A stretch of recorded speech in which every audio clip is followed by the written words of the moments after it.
Yann Olivier, vous êtes président d'Isico, conseil et expertise.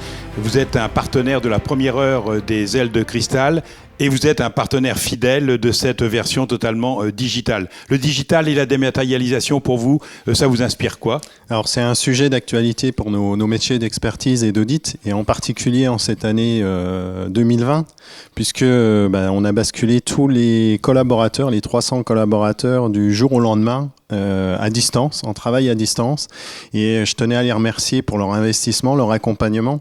Outre les clients à gérer qui, dans le premier confinement, il a fallu gérer surtout la partie psychologique des clients. Il a fallu aussi qu'ils gèrent leurs impératifs familiaux, donc ils ont concilié les deux, et je tiens vraiment à les féliciter et à les remercier pour cette année.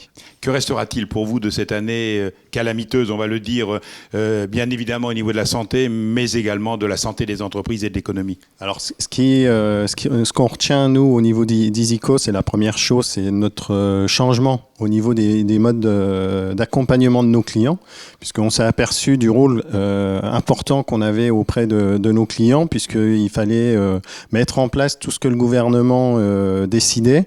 Pas toujours facile, il a fallu lire les textes, les interpréter, et donc c'est dans le cadre de notre structure pluridisciplinaire qu'on a pu répondre aux clients sur les aspects sociaux, sur les aspects financiers, sur les aspects juridiques. Donc ça, c'est le premier point. Le deuxième point, c'est au niveau de notre façon de travailler. Aujourd'hui, on s'aperçoit qu'on peut travailler à distance assez facilement.